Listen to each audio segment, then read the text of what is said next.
चलिए आज बात करेंगे हम दिल्ली सल्तनत पे बात करेंगे और दिल्ली सल्तनत की प्रशासन यानी कि एडमिनिस्ट्रेशन, इकोनॉमी एंड सोशल और आर्ट के बारे में हम लोग बात करेंगे। तो दिल्ली सल्तनत, इसके पहले हमने गुलाम वंश, खिलजी वंश, सैयद वंश, तुगलक वंश और लोदी वंश के बारे में बात किया था। दिल्ली सल्तनत की दिल्ली सल्तनत जो है बेटा, इसकी जो है सारी डायमेंशंस की बात करेंगे, चाहे प्रशासन की हो, इस पे जो बात हम करेंगे प्रशासन, अर्थव्यवस्था, इकोनॉमी की बात करेंगे। इसके साथ साथ जो है समाज और कला, समाज और कला काफी इंपॉर्टेंट होता है ये सारी चीजें जानना एक एस्पेरेंट को दिल्ली सल्तनत में। तो दिल्ली सल्तनत की जो प्रारंभिक संरचना अगर आप देखेंगे, हमने लोदी वंश के बारे में लास्ट में बात किया था, तो सबसे पहले आता है सुल्तान। सबसे पहले सुल्तान आता है। सुल्तान का मतलब क्या है? सुल्तान का मतलब है बेटा, चूंकि भारत में अनेक सुल्तानों ने स्वयं को क्या किया था बेटा, खलीफा घोषित किया था, और दिल्ली सल्तनत का स्वतंत्र शासक ये वर्ग था। कानून जो व्यवस्था थी वो उतनी अच्छी नहीं देखने को मिलती है इन चीजों में। तो ये सारी चीजें इसमें हम लोग पूरा बात करेंगे। तो सल्तनत, जो दिल्ली सल्तनत है, उसके बहुत सारे हम डायमेंशंस या बहुत सारे अधिकारियों के बारे में बात करें, तो अगर हम बात करें, चूंकि सुल्तान एक पद था, क्या था बेटा? पद था।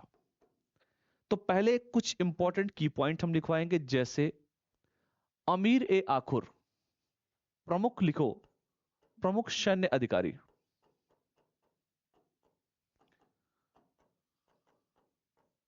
सैन्य अधिकारी, केंद्रीय अधिकारी जिसे कहा जाए। जैसे बरीद ए मुमालिक, लिखिए बरीद ए मुमालिक। बरीद ए मुमालिक का काम क्या था?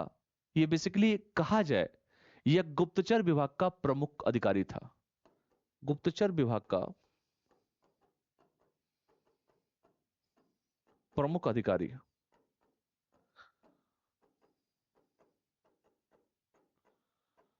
अधिकारी था।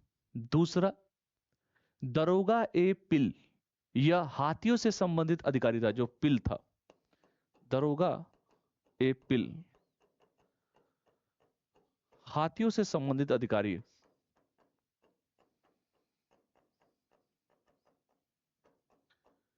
अधिकारी था। तीसरा लिख लीजिए, अमीर ए हाबिज। अमीर ए हाजिब। अमीर ए हाजिब जो था बेटा, उसे बारबक भी कहा जाता था, और वह दरबारी शिष्टाचार से संबद्ध था। दरबारी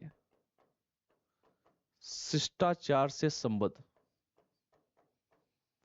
संबद्ध था। ठीक है, तीन तो ये हो गए। अमीर ए आखुर, एक और लिखो अधिकारी का नाम, अमीर ए आखुर। अमीर ए आखुर। अमीर जो आखुर था, वो क्या करता था? अमीर आखुर यह शाही घुड़साल का अधीक्षक था। शाही घुड़साल का अधीक्षक था। ये जितने भी हैं, ये अधिकारियों का नाम बता रहा हूं मैं। वकील ए दर्ग, लिखिए पांचवा, वकील ए दर। वकील ए जो दर था बेटा, जो शाही हरम और शहजादों से संबद्ध था। शाही हरम और शहजादों से संबद्ध था। संबद्ध संबद्ध था। अगर लिखिए अमीर ए हाजिब, जो अभी शायद मैं चर्चा कर चुका हूं इसका। सहना ए मंडी, लिखो सहना ए मंडी, लिखो सहना ए मंडी। सहना ए मंडी जो था, वो बाजार मूल्य नियंत्रण, बाप माप की जांच करता था। बाजार मूल्य नियंत्रण, बाट माप की जांच। तो ये हो गया सहना ए मंडी। लिख लो बेटा, सहना ए मंडी। अगला है काजी उल कुज्जात। अगला लिखो काजी उल कुज्जात।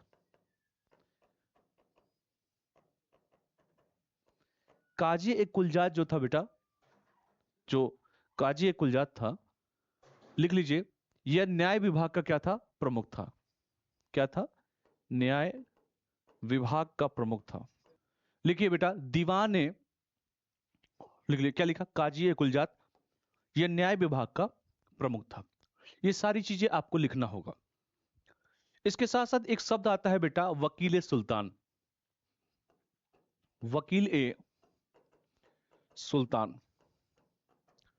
वकील ए सुल्तान क्या था? तो वकील ए सुल्तान जो था बेटा, इसकी नियुक्ति वजीर की सहायता एवं सैन्य व्यवस्था की देखरेख के लिए किया गया था।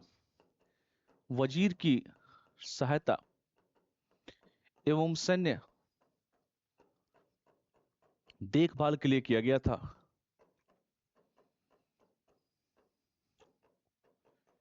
किया गया था।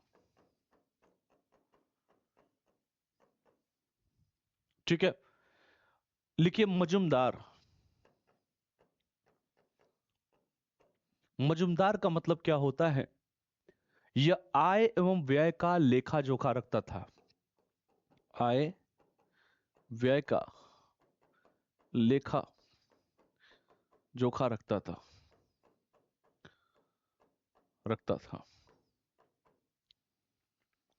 इसके साथ साथ उधार का भी हिसाब किताब यही रखता था। ठीक है। एक था आमिल। आमिल। आमिल का काम क्या था? आमिल का काम था राजस्व प्रशासन में राजस्व वसूली के प्रभारी थे। राजस्व प्रशासन में राजस्व वसूली के अधिकारी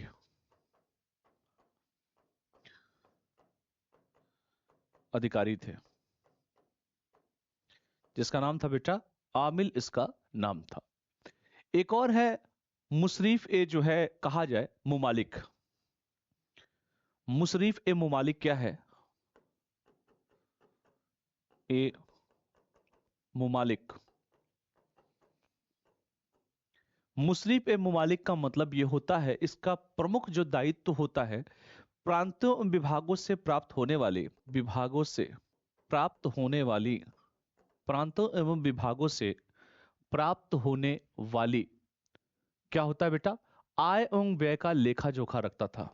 आय एवं व्यय का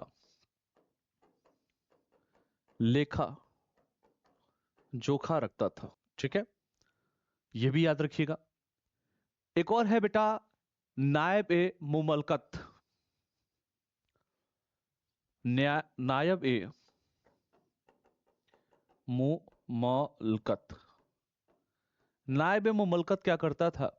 तो नायब ए मुमलकत जो था, वो बाराम शाह के काल में, बाराम शाह के काल में, उसके टाइम पीरियड में बेटा, ये क्या करता था? वजीर के समकक्ष पद सृजित, वजीर के पद सृजित होता था। ठीक है। तो ये सारी चीजें कहीं ना कहीं आपको ये लिखनी है। जितना भी ये पॉइंट बता रहा हूं ना, परीक्षा में आपसे यही पूछ देता है कि इसका मतलब क्या होता है, इसका मतलब क्या होता है। एक और है दीवान ए अमीर कोही। लिखिए दीवान ए अमीर कोही। लिखिए दीवान ए अमीर कोही। ये क्या काम करता था दीवान ए अमीर कोही?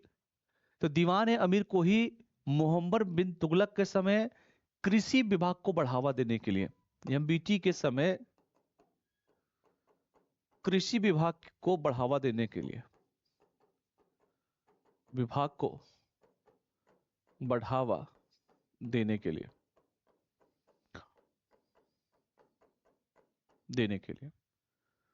ठीक है। अगला लिखिए दीवान ए वकूफ। दीवान ए वकूफ। दीवान ए वकूफ होता था बेटा जलालुद्दीन खिलजी ने, लिखो जलालुद्दीन खिलजी ने क्या किया? तो जलालुद्दीन खिलजी ने दीवाने जो है जलालुद्दीन खिलजी की बात अगर हम करें इसमें, व्यय के कागजात की देखभाल हेतु, व्यय के कागजात की देखभाल करने हेतु, अगला लिखिए प्रांतीय प्रशासन, प्रांतीय प्रशासन। प्रांतीय प्रशासन में अगर आप देखोगे, इसकी जो प्रांतीय व्यवस्था थी या शासन व्यवस्था थी, इकता प्रणाली इसमें महत्वपूर्ण थी। क्या थी बेटा? इकता प्रणाली। अब ये इकता प्रणाली क्या है? और ये इकता प्रणाली आपको याद होगा इल्तुतमिश के समय जब मैं पढ़ा रहा था, किस समय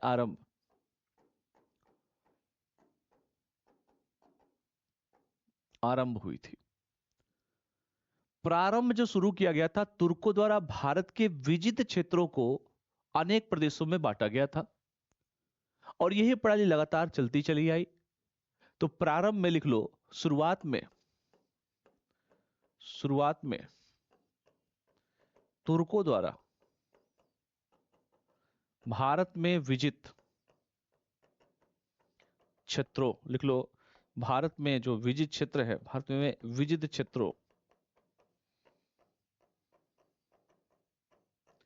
भारत में जो है बेटा विजित क्षेत्रों, तुर्कों द्वारा भारत में विजित क्षेत्रों को अनेक प्रदेशों में बांटा गया, क्षेत्रों को अनेक प्रदेशों में बांटा गया।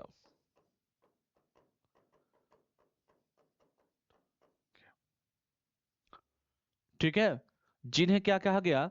इकता कहा गया, जिन्हें इकता कहा गया, जिन्हें बेटा इकता कहा गया। ठीक है, जिन्हें क्या कहा गया? इकता कहा गया। और इस प्रणाली को लागू करने का उद्देश्य क्या था? उद्देश्य क्या था? आखिर क्यों? तो इसका उद्देश्य था बेटा भारत में प्रचलित सामंती व्यवस्था को समाप्त करना। एकता का उद्देश्य यह था, एकता का उद्देश्य भारत में प्रचलित सामंती व्यवस्था को समाप्त करना,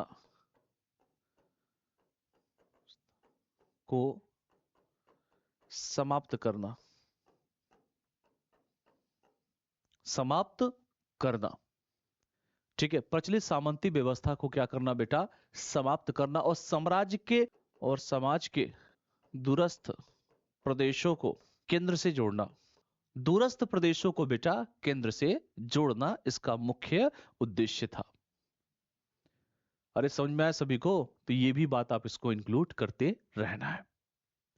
ठीक है, एकता प्राय तुर्कों मतलब दूरस्थ प्रदेशों को तो जोड़ने के लिए था, खैर ये सब लिखिए, लेकिन सल्तनत काल में देखा गया है प्राय जो एकता था तुर्क अमीरों से सहयोग प्रदान करने के लिए दिया जाता था। शुरुआत में तुर्क अमीरों से सहयोग प्रदान करने के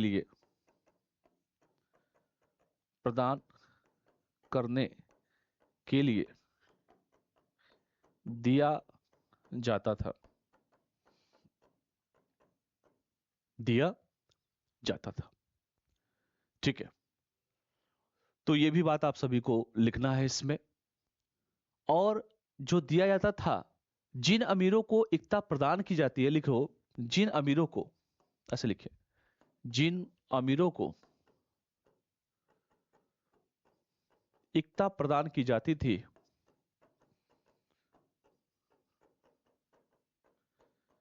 जिन अमीरों को बेटा एकता प्रदान की जाती थी उन्हें मुफ्ती या वली कहा जाता था, उन्हें मुफ्ती या वली कहा जाता था, वली कहा जाता था, मुफ्ती या वली कहा जाता था। और यही प्रदेश बाद के वर्षों में, ये जो तो प्रदेश थे ना, यही प्रदेश बाद के वर्षों में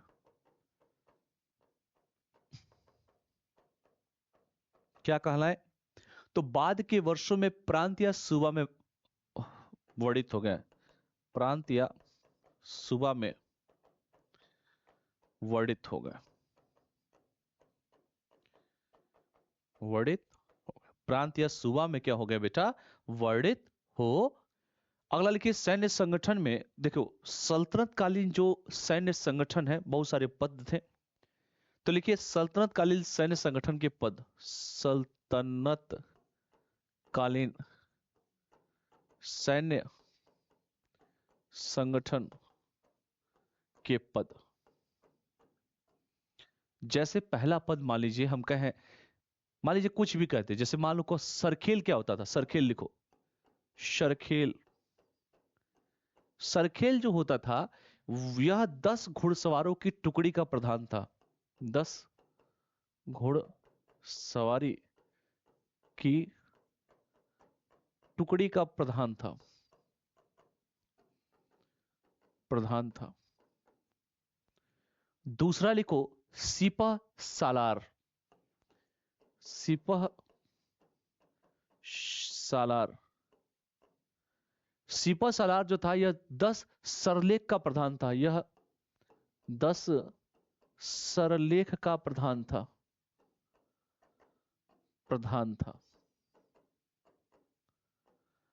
तीसरा लिखो अमीर, हु इज अमीर, अमीर लिखो यह 10 सिपह सलार का प्रधान था, यह 10 सिपह सलार का प्रधान। क्लियर है? देखो एकदम सीरीज बता रहा हूं मैं आपको। सिपा सलार का मतलब यहां पे क्या है बेटा, सिपा सलार का जो मतलब है यहां पर 100 घुड़सवार, सिपा सलार का मतलब है 100 घुड़सवार, घुड़सवार। यह 10 सिपा सलार का मतलब क्या है बेटा, जो मैंने कहा 10 अमीर जो था ये 1000 घुड़सवार था, 1000 घुड़सवार, लिखो 1000 घुड़सवार। इसके बाद लिखिए मलिक, मलिक लिखिए, अच्छा लिखिए मलिक, मलिक क्या है, मलिक को लिखो बेटा यह 10 अमीर का प्रधान था, यह 10 अमीर का प्रधान था। मतलब क्या हुआ, 10 अमीर का प्रधान का मतलब क्या था बेटा, 10,000 घुड़सवार, लिखो 10,000 घुड़सवार, 4 हो गया। अगला लिखो खान, खान लिख लो बेटा, पांचवा, पांचवा लिखो खान। खान क्या करेगा, यह 10 मलिक का प्रधान था, यह 10 मलिक का प्रधान था, यह 10 जो है बेटा मलिक का जो है ये प्रधान था। और लास्ट है आपका सुल्तान, लास्ट क्या है, सुल्तान है। सुल्तान का मतलब क्या हो गया, यह 10 खान का प्रधान था, 10 खान का प्रधान था, यानी कि सर्वोच्च सेनापति, सेनापति। ठीक है, तो ये सारी चीजें आपको इसमें लिखना है। ठीक है, इसके बाद अगर हम बात करें जो मेन चीजें हैं कि राजस्व प्रशासन के बारे में, तो लिखिए राजस्व प्रशासन, राजस्व प्रशासन लिखो। पहला है बेटा, तो चालू कर दीजिए उसको, राजस्व जो प्रशासन है, पहला था उस्र, ये 5 प्रकार के कर होते थे इसमें, 5 प्रकार के कर। अब इसमें 5 प्रकार के कौन से कर थे, क्योंकि भारत में जो तुर्क जो है आर्थिक व्यवस्था थी, लिखिए भारत में तुर्क आर्थिक व्यवस्था, भारत में बेटा लिख लो तुर्क आर्थिक व्यवस्था मुस्लिम कानून की विचारधारा पर आधारित थी, धारा पर आधारित थी। और इसमें 5 प्रकार के कर लिए जाते, कर जो थे वो प्रचलित थे। अब ये सर ये 5 प्रकार कर कौन है? पहला है उस्र। 5 प्रकार के जो टैक्स है, पहला था उस्र। उस्र का मतलब क्या है? उस्र का मतलब है कि केवल मुसलमानों जो है से 5 से 10% तक लिया जाने वाला भूमि कर था। ये उस्र था, मुसलमानों से था, मुसलमानों से 5 से 10% तक लिया जाने वाला कर वाला कर था। उस्र हो गया। दूसरा है खराज। खराज, खराज का मतलब लिख लीजिए, खराज। What is खराज? खराज जो था यह गैर मुसलमानों से लिया जाने वाला भूमि कर था। लिखिए, गैर मुसलमानों से लिया जाने वाला भूमि कर था, जाने वाला भूमि कर था। तीसरा है खराज के बाद लिखिए खुम्स।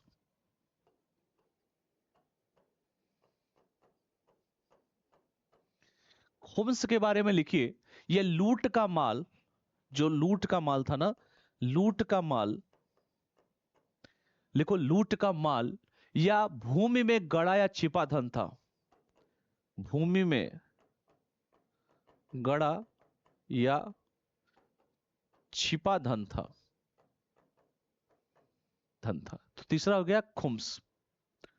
सल्तनत काल में अगर आप देखेंगे, अलाउद्दीन खिलजी हो चाहे मोहम्मद बिन तुगलक हो, इसका 4/5 भाग अपने पास रख लेते थे, जबकि फिरोज शाह तुगलक जो था बेटा 1/5 भाग अपने पास रखता था। तो खुम्स मतलब लूट का माल, ठीक है, खुम्स मतलब लूट का माल। चौथा है जकात। तो लिख लो, अगर लिखना हो तो खुम्स का मतलब यह होगा कि चाहे अलाउद्दीन खिलजी हो, चाहे अगर आप देखेंगे अलाउद्दीन खिलजी साहब हो, और चाहे बेटा यम्बीटी हो, मोहम्मद बिन तुगलक हो, ये क्या करते थे, इसका 4/5 भाग अपने पास, 4/5 भाग खुम्स का भाग जो था बेटा अपने पास, और फिरोज शाह तुगलक क्या करता था बेटा, वो अच्छा काम करता था, वो सिर्फ 1/5 भाग अपने पास रखता था। तो टोटल कितने हमारे हो गए? टोटल हो गए हमारे 3। उस्र हो गया, खराज हो गया, खुम्स हो गया, और हमारा अगला होगा जकात। चौथा लिखो बेटा जकात। जकात का मतलब यह होता था, जकात, व्हाट इज जकात? सल्तनत काल में मुसलमानों से लिया जाने वाला धार्मिक कर था। धार्मिक कर किससे? मुसलमानों से। कितना? तो ये कम से कम बेटा ये 2.5% तक होता था, 2.5% तक होता था जकात। और पांचवा है जजिया। पांचवा है बेटा जजिया कर। जजिया कर, जजिया कर का मतलब यह हो गया कि यह गैर मुसलमानों से लिया जाने वाला कर था, गैर मुसलमानों से लिया जाने वाला कर था। गैर मुसलमानों से लिया जाने वाला कर था, जिसके बदले में नागरिकों से उनके जीवन व संपत्ति की रक्षा करने वाला वचन दिया जाता था। और इसके बदले में नागरिकों के जीवन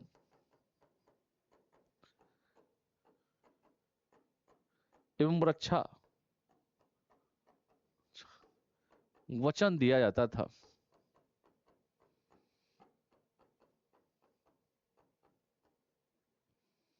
ये 5 चीजें आपको बेटा याद रखनी है। 5 प्रकार के टैक्स होते थे, इन टैक्सों के बारे में आप सभी को जानना चाहिए, ये बड़ा इंपॉर्टेंट भी है। अगला है, चूंकि कई चीजें हमने बात इसमें किया, जो मेन चीजें थी कि भाई उस समय की स्थिति क्या थी, परिस्थिति क्या थी, ये सारी चीजें हमको आपको जानना चाहिए। कई चीजें हैं जो हम लोग नहीं जानते भी हैं, उसको भी जानना चाहिए। इसके बाद अगर हम बात करें, इकोनॉमी की बात करें, तो अलाउद्दीन खिलजी के समय, चूंकि अगर आप देखें कि अलाउद्दीन जो खिलजी था, अलाउद्दीन खिलजी जैसे बिग बाजार का कॉन्सेप्ट देखते हैं ना, एक जगह पे सारा सामान मिल जाता है, एक छत के नीचे सारा सामान मिल जाता है, वैसे ही अलाउद्दीन खिलजी के समय भी होता है, गुप्तचर व्यवस्था होती है। आप देखेंगे बाट माप तौल अधिकारी भी होते हैं, बाजार की स्थिति काफी अच्छी है। अगर अलाउद्दीन खिलजी के समय कोई भी व्यक्ति, मान लो 1 किलो की जगह अगर किसी ने 900 ग्राम तौल दिया, इतना डर था, अगर उसने 900 ग्राम तौल दिया तो अलाउद्दीन खिलजी क्या करता था, 100 ग्राम मांस उसके शरीर से निकाल के जो है डिस्टर्ब कर देता था उसको, इतना डर था। इसने गुप्तचर की व्यवस्था की कि सही रिपोर्ट बताओ, ये नहीं कि पैसा लेके बिक जाना, नहीं। राज्य चलाने के लिए राजा को सारे गुण होना चाहिए राजा के पास। बात समझ में आ रहा है सबको, सारे गुण राजा के पास होना चाहिए, तभी राज्य चल पाएगा। ठीक है। तो अगर देखा जाए सल्तनत कालीन जो आर्थिक व्यवस्था है, तो लिखिए सल्तनत कालीन आर्थिक व्यवस्था, लिखिए सल्तनत आर्थिक व्यवस्था, आर्थिक व्यवस्था, आर्थिक व्यवस्था के उद्योग धंधे क्या थे। तो सल्तनत काल में विभिन्न प्रकार के उद्योग अस्तित्व में आए। इस काल के जो उद्योगों की विशेषता यह थी कि वह अरबी और फारसी तत्वों का समावेशन था। अन्य प्रकार से तो उद्योग आए, लेकिन इन उद्योगों की सबसे बड़ी खासियत थी कि अरबी और फारसी उद्योग तो चलो ठीक है आ गए, अरबी और फारसी तत्वों का समावेशन, फारसी तत्वों का समावेशन था। अरबी और फारसी तत्वों का बेटा समावेशन था। सल्तनत काल में शाही कारखाने राज परिवार और सुल्तान से संबंधित समस्त आवश्यकताओं को पूरा करते थे। ठीक है, तो लिख लो सल्तनत काल में जो शाही कारखाने थे, शाही जो कारखाने थे बेटा, वो राज परिवार और सुल्तान से संबंधित, लिखो राज परिवार और सुल्तान से संबंधित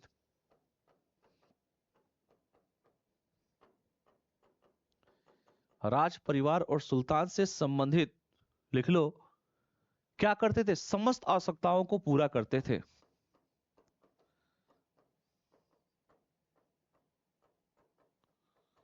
आवश्यकताओं को पूरा करते थे। ठीक है, और समस्त आवश्यकताओं का मतलब यह हो गया कि ये मतलब रेशम हो गया। भाई राज परिवार के लोग क्या करते हैं, सोना चांदी, लिख लो सोना चांदी, यहां तक कि बेटा लिख लो महत्वपूर्ण वस्तुओं का निर्माण करते थे। लिख लो महत्वपूर्ण वस्तुओं का निर्माण करते थे, निर्माण करते थे। समझ में, ये सारी चीजें लिखनी है, तो ये भी लिखिए। तो सततकालीन जो आर्थिक व्यवस्था है, इस इकोनॉमिक कंडीशन को भी बेटा आपको जानना चाहिए। धातु उद्योग की बात अगर हम करें, आर्थिक व्यवस्था में धातु उद्योग, तो अगर आप देखें धातुओं का बहुत सा उद्योग था, जैसे अहमदाबाद हुआ, दिल्ली हुआ, बंगाल, लिखिए अहमदाबाद, दिल्ली, बंगाल, ये सब केंद्र थे। ये क्या थे बेटा, ये सब केंद्र थे। लाहौर, कालिंजर, ये प्रमुख केंद्र बेसिकली कहा जाए, ये सब प्रमुख केंद्र। आज भी देखिए अहमदाबाद है कि नहीं है, ये प्रमुख केंद्र है। लेकिन अगर आप ये देखो कि लाहौर हुआ, कालिंजर हुआ, बनारस हुआ, लिखो लाहौर, कालिंजर, बनारस, लाहौर हुआ, कालिंजर हुआ, बनारस हुआ, सियालकोट, गोलकुंडा, सियालकोट, गोलकुंडा, ये सब क्या थे? ये सभी के सभी उत्तम श्रेणी की यहां पर तलवारें बनाई जाती थी। यहां पर बेटा उस जमाने में उत्तम श्रेणी की तलवारें बनाई जाती थी, उत्तम श्रेणी की तलवारें बनाई जाती थी, बनाई जाती थी। यह था धातु उपयोग। और अन्य उद्योग भी थे, जैसे अन्य उद्योग की बात अगर हम करें तो लिख लो बेटा अन्य उद्योग। अन्य उद्योग में जैसे चर्मकारी, धातुकर्म, लिखिए चर्मकारी का काम, धातुकर्म का काम, इसके साथ साथ बेटा गलीची की बुनाई, गलीचों की बुनाई, इसके साथ साथ बेटा लकड़ी का काम, फर्नीचर बनाना, लिखिए लकड़ी का काम, फर्नीचर बनाना, ये सारा काम उस समय अन्य उद्योगों में शामिल था। ठीक है। पत्थर को तराशना, ये भी लिख सकते हो, पत्थर को तराशना लिख लो, पत्थर को तराशना, ये सब उस समय अन्य उद्योगों में दिखाई देता है। लिख लीजिए। इसके बाद अगर समाज की बात करें तो सल्तनत कालीन समाज, स्त्रियों की स्थिति, समाज की बात करें, जो स्त्रियों की स्थिति है,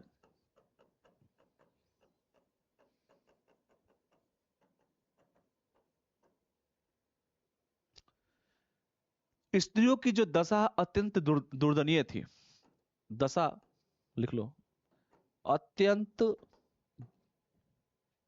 दुर्दनीय, लिखिए ऐसे, दुर्दनीय थी। महिलाओं की जो स्थिति थी वो क्या थी बेटा? दुर्दनीय थी। सल्तनत काल में पुरुषों की भांति स्त्रियां भी क्या करती थी? गुलाम बनाई जाती थी। ये भी लिखिए, पुरुषों की भांति स्त्रियां भी गुलाम बनाई जाती थी, स्त्रियां भी गुलाम बनाई जाती थी, जाती थी। और तो और आपको मैं बता दूं, ये सुल्तान के हराम में रहती थी। ये समझिए, इतना भयंकर, सुल्तान के हराम में रहती थी।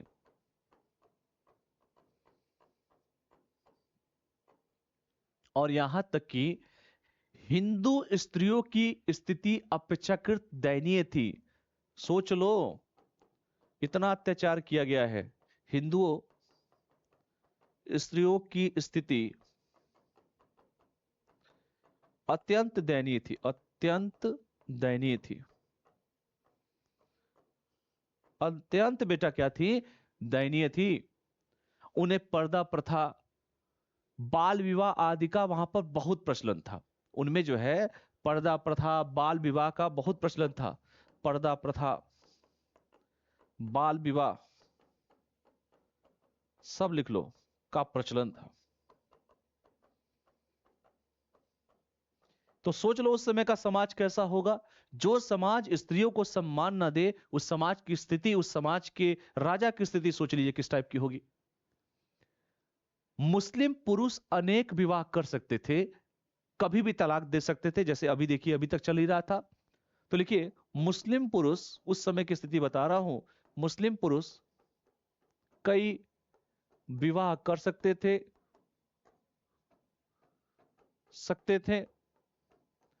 तलाक भी दे सकते थे, दे सकते थे, तलाक भी दे सकते थे। ये भी बात कही गई है। क्लियर है सबको? तो नोट डाउन कर लीजिए सभी लोग। कई विवाह भी कर सकते थे मुस्लिम पुरुष जो है, और तलाक भी कर सकते थे। नोट डाउन कर लीजिए फटाफट। कई विवाह भी कर सकते थे और तलाक भी दे सकते थे। अगला लिखिए, भाषा एवं साहित्य के बारे में लिखिए। भाषा एवं साहित्य, लिखिए भाषा एवं साहित्य में क्या लिखेंगे? इल्तुतमिश के दरबार में मिनहाज उस सिराज, लिखिए,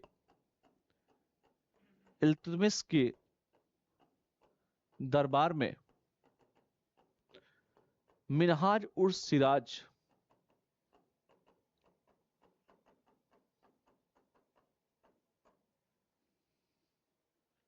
तथा मलिक ताजुद्दीन जैसे विद्वान थे, तथा मलिक ताजुद्दीन जैसे विद्वान थे।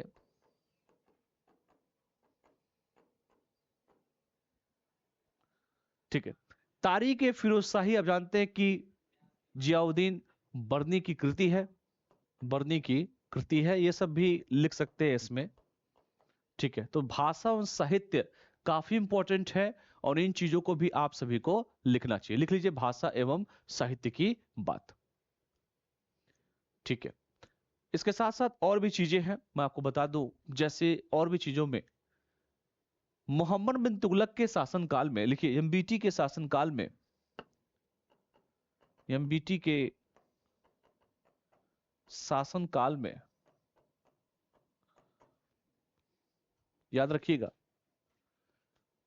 जिया नक्शवी ने, जिया नक्शवी, जिया नक्शवी ने मोहम्मद बिन तुगलक के शासनकाल में, जिया नक्शवी ने क्या किया, तुतीनामा की रचना की। किसकी रचना की बेटा?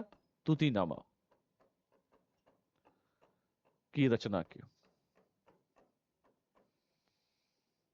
और तो और आप जानते हैं कि नहीं, यह संस्कृत कहानियों का फारसी में अनुवाद है। संस्कृत कहानियों का फारसी में अनुवाद है। ये क्या है? फारसी में अनुवाद है, फारसी में अनुवाद है। फिरोज शाह तुगलक के शासनकाल में, एफएसटी के शासनकाल में, लिखिए एफएसटी के शासन काल में, फिरोज शाह तुगलक के शासनकाल में भारतीय शास्त्रीय संगीत साहित्य का, भारतीय शास्त्रीय संगीत साहित्य का, भारतीय शास्त्रीय संगीत साहित्य का अनुवाद कराया गया, कराया गया। सिकंदर लोदी के शासनकाल में संगीत से संबंधित, अगला लिखिए, सिकंदर लोदी के शासनकाल में, लोदी के शासनकाल में, सिकंदर लोदी के शासनकाल में संगीत से संबंधित रचना, लिखिए संगीत से संबंधित रचना जो है बेटा, क्या रचना है ये? संगीत से संबंधित जो रचना है, लज्जत ए सिकंदरी की रचना की गई। लज्जत ए सिकंदरी की रचना की गई। लिख लो, लज्जत ए सिकंदरी की बेटा क्या की गई? रचना की। लिखिए दंड व्यवस्था, सजा एवं दंड व्यवस्था सल्तनत काल में, सजा एवं दंड व्यवस्था, कानून की बात की जाए, व्यवस्था। लिखिए सल्तनत कालीन न्याय व्यवस्था के अंतर्गत, न्याय व्यवस्था के अंतर्गत, न्याय व्यवस्था के अंतर्गत आला काजी न्याय विभाग का प्रधान होता था। लिखिए आला काजी न्याय विभाग का प्रधान होता था, प्रधान होता था। काजियों को समाज के विभिन्न भागों में, समाज के विभिन्न भागों में जहां मुसलमानों की अत्यधिक आबादी होती थी, जहां मुसलमानों की अत्यधिक आबादी होती थी, आबादी होती थी बेटा, उन स्थानों पर नियुक्त किया जाता था। लिखो, उन स्थानों पर नियुक्त किया जाता था। लिखो, उन स्थानों पर नियुक्त किया जाता था। काजी दीवानी मुकदमों का फैसला मुस्लिम कानून के अनुसार होता था, यह भी याद रखिएगा। तो लिख लीजिए, पहला ये हो गया, मान लीजिए, दूसरा ये हो गया, और तीसरा ये हो गया। चौथा पॉइंट लिख लीजिए, चौथा पॉइंट लिखिए बेटा, काजी दीवानी मुकदमों का फैसला, काजी दीवानी मुकदमों का फैसला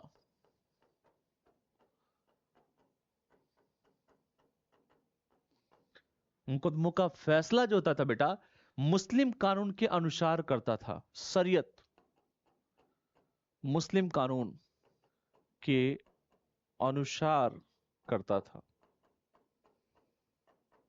करता था। हिंदुओं पर इसके स्वयं के व्यक्तिगत कानून लागू होते थे। हिंदुओं पर स्वयं के व्यक्तिगत कानून लागू होते थे। ठीक है, लिखो, लागू होते थे। हिंदुओं के मामले में इन कानूनों के अनुसार न्याय करने की कार्य गांव की पंचायतें करती थी। न्याय करने का कार्य कौन करता था? ग्राम पंचायत करती थी। क्लियर है? लिख लीजिए, ग्राम पंचायत करती थी। ठीक है। फौजदारी कानून शासकों द्वारा समय समय पर बनाए गए नियमों पर आधारित थी। ठीक है, याद रखिएगा। अच्छा, आपसे अगर मैं पूछ दूं कि बेटा ये बताओ कि सल्तनत काल में मुस्लिम कानून के अनुसार कितने प्रमुख स्रोत थे, यही क्वेश्चन मैं आपसे पूछूं, तो लिखिए, सल्तनत काल में मुस्लिम कानून के अनुसार, सल्तनत काल में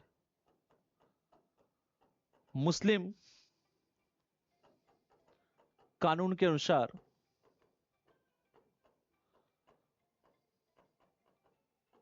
चार स्रोत थे। चार स्रोत कौन थे? मुस्लिम कानून के अनुसार बेटा चार स्रोत थे। पहला कौन सा स्रोत था बेटा? कुरान था। पहला था कुरान। दूसरा था हदीस, बड़ा इंपॉर्टेंट माना जाता है मुस्लिम धर्म में। पहला लिखिए कुरान, दूसरा लिखिए हदीस, तीसरा लिखिए कुरान हो गया, हदीस हो गया, इजमा और कयास, इजमा, और चौथा है बेटा कयास, कयास। चार प्रकार के। इस्लामी कानून का व्याख्या करने वाला मुजतहीद कहलाता था। लिखो, आठवां पॉइंट, इस्लामी कानून का व्याख्या करने वाला,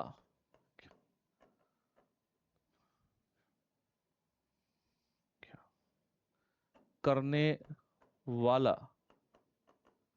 व्याख्या करने वाला जो था, मुजतहीद कहलाता था। मुजतहीद, मुजतहीद कहलाता था, मुजतहीद कहलाता था। सल्तनत काल में दाद बक नामक अधिकारी, लिखिए, सल्तनत काल में क्या बेटा? तो सल्तनत काल में दाद बक नामक अधिकारी, दाद बक नामक अधिकारी क्या करता था? तो ये अधिकारी करों की मनमानी वसूलों पर अंकुश लगाता था। करों की मनमानी वसूली पर अंकुश लगाता था, अंकुश लगाता था। लिखिए सांस्कृतिक योगदान, दिल्ली सल्तनत, सांस्कृतिक लिखिए, सांस्कृतिक क्या योगदान है भाई? सांस्कृतिक योगदान लिखो, लिखिए, सल्तनत काल में विकसित होने वाली स्थापत्य कला को, सल्तनत काल में विकसित होने वाली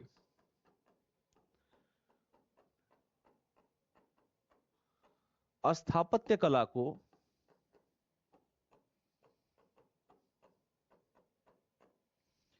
स्थापत्य कला को इंडो इस्लामिक शैली कहा जाता है। लिखो, इंडो इस्लामिक शैली कहा जाता है। इसके साथ ही साथ याद रखिएगा, इसमें दोनों कला शैलियों का समन्वय मिलता है। लिखो, दोनों कला शैलियों का समन्वय मिलता है।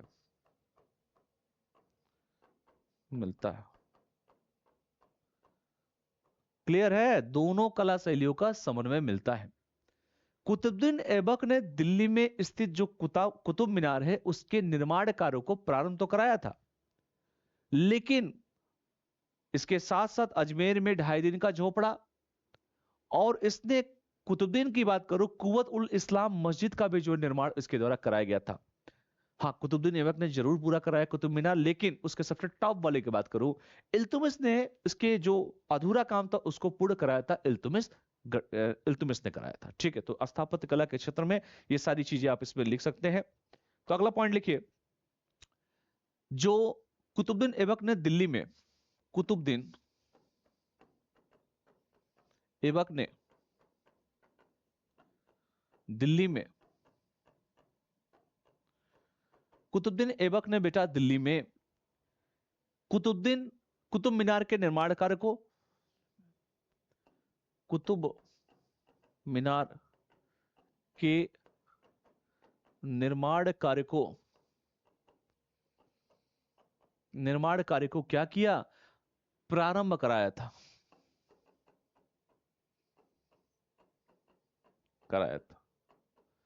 प्रारंभ कराया था। कुव्वत उल इस्लाम मस्जिद, कुव्वत उल इस्लाम मस्जिद, और यहां तक कि अजमेर में 2.5 दिन के झोपड़े, बेसिकली वो मस्जिद थी, ये कई बार परीक्षा में पूछा गया है। तो अजमेर में 2.5 दिन का झोपड़ा, अजमेर में 2.5 दिन का झोपड़ा मस्जिद का निर्माण कराया था।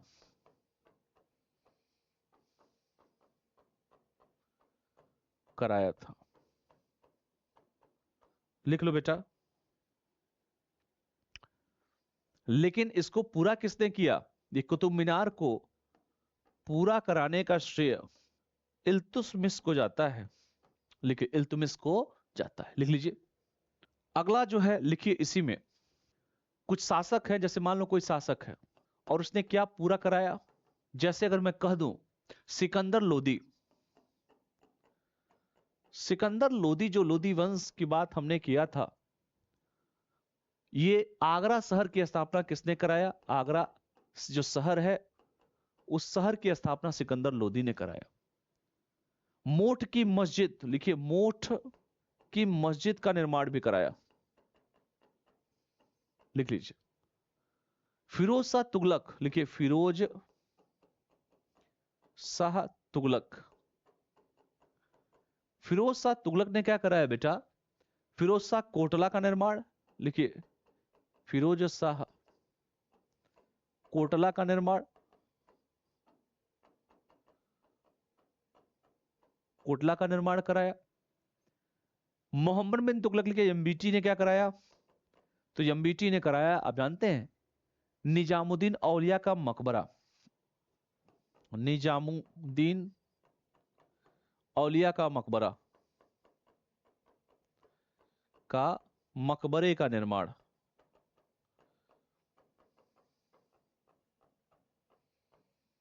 ये सारी चीजें। गयासुद्दीन तुगलक ने,